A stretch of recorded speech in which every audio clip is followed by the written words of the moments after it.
Et bonjour tout le monde, aujourd'hui on va revoir les bases pour le dos. Donc on va pas se servir de tous les muscles du dos, mais nous allons voir vraiment les muscles qui nous permettent de bouger un maximum. Donc pour cela on aura besoin d'un élastique suspendu, le même qu'on avait utilisé pour les épaules, et d'un autre élastique où on va s'en servir debout et assis pour pouvoir varier un petit peu les angles parce que oui, la hauteur de l'élastique en fonction de où il va être accroché a une importance pour cibler différentes parties des muscles du dos. C'est parti, je vous montre tout ça. On démarre avec le premier exercice. Donc il y a plein de noms différents, du tirage horizontal, du rowing, du tirage élastique. Nous, ce qui va nous intéresser, c'est que l'élastique est attaché plus haut que notre tête, d'accord? On va venir se mettre face à l'attache de l'élastique.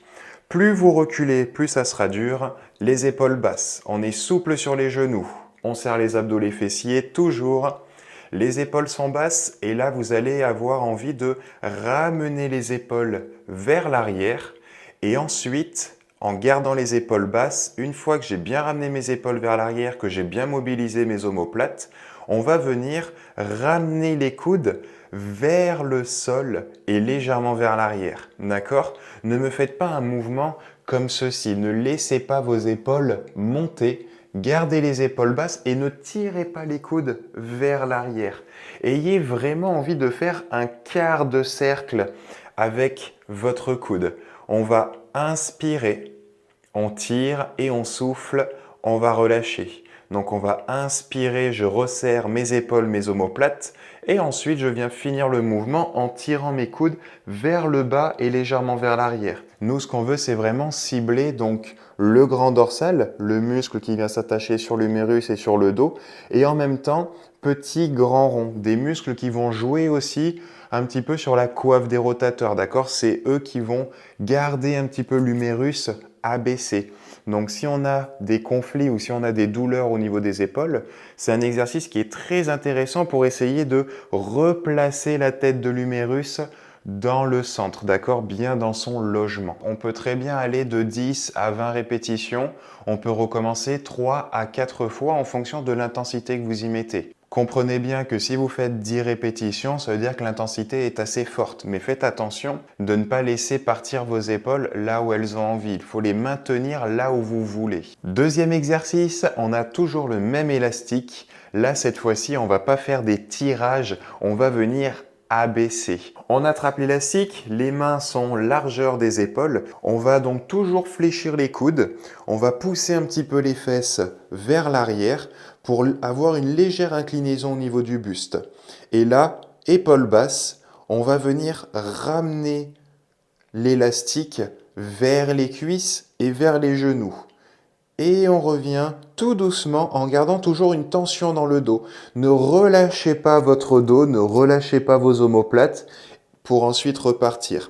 Là, on va vraiment garder une posture. Donc, j'abaisse mes épaules, j'essaye de garder les omoplates dans une position à peu près normale, naturelle, ne les resserrez pas à fond. Des fois, on aura tendance à ne pas complètement tendre les coudes.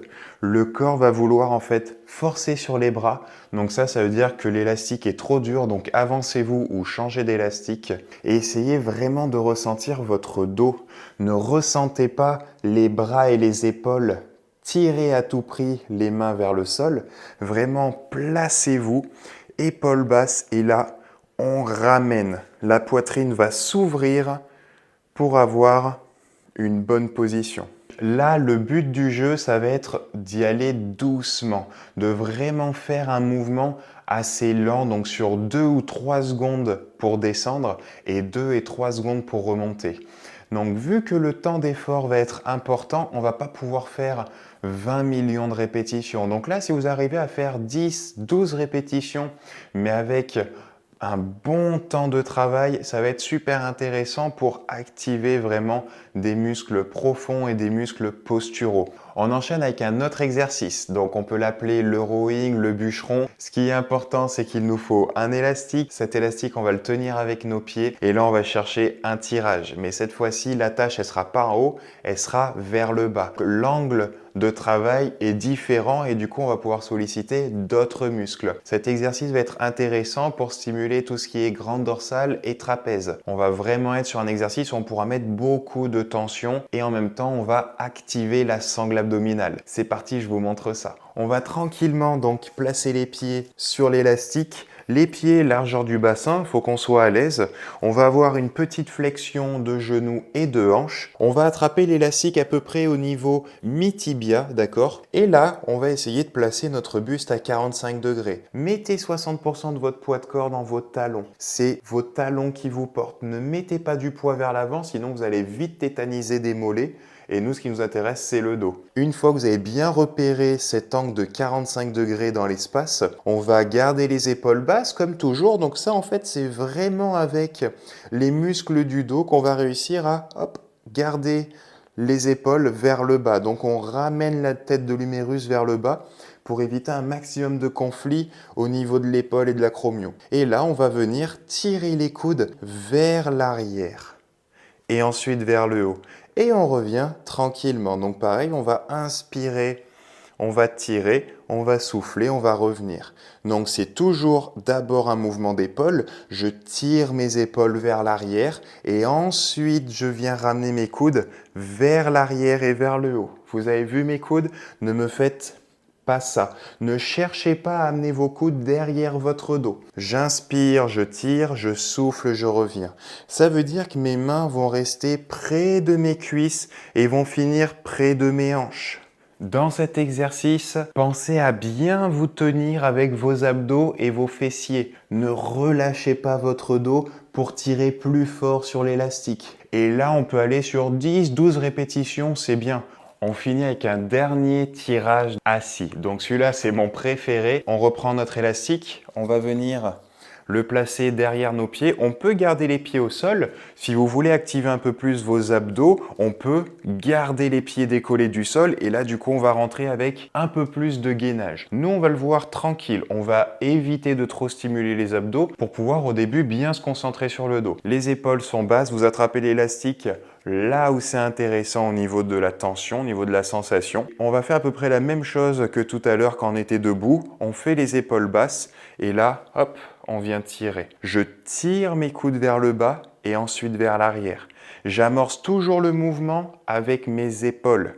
J'amène mes épaules et ensuite je bouge mes bras. Si vous avez tendance à faire ça, un mouvement de bascule, ça veut dire qu'il y a trop d'intensité ou alors qu'il faut plus se concentrer sur les abdos. Au niveau des répétitions, vous pouvez faire la même chose que sur l'exercice précédent. Fléchissez un tout petit peu les genoux quand vous tirez fort. Ne vous mettez pas sur une extension complète, sinon ça peut mettre un peu trop de stress au niveau du genou. Donc fléchissez un petit peu les genoux pour bien le stabiliser avec les muscles et là vous pouvez envoyer. Le mieux pour progresser dans sa posture et dans les exercices est de se filmer. Parce que parfois on a l'impression de faire l'exercice correctement, d'avoir la bonne position et quand on regarde dans un miroir ou quand quelqu'un nous filme et qu'on regarde ensuite notre posture, on se dit « Non, je me voyais pas comme ça en fait ». N'hésitez pas à vous filmer tranquillement pour vous corriger. Et ça va être très intéressant pour la suite, pour que vous puissiez mieux progresser et mieux prendre conscience de votre corps. Merci de me suivre, ça me fait très plaisir. N'hésitez pas à continuer de partager les vidéos et de commenter. Ça me fait toujours plaisir de voir un petit peu vos retours sur les vidéos, savoir s'il faut que je change des choses, s'il faut que je continue sur des séries de vidéos comme celle-ci. Donc n'hésitez pas, dites-le moi dans les commentaires, en message privé. Si vous avez des questions, n'hésitez pas, je me ferai un plaisir aussi d'y répondre. Je vous dis donc à la prochaine pour une nouvelle vidéo et restez forts.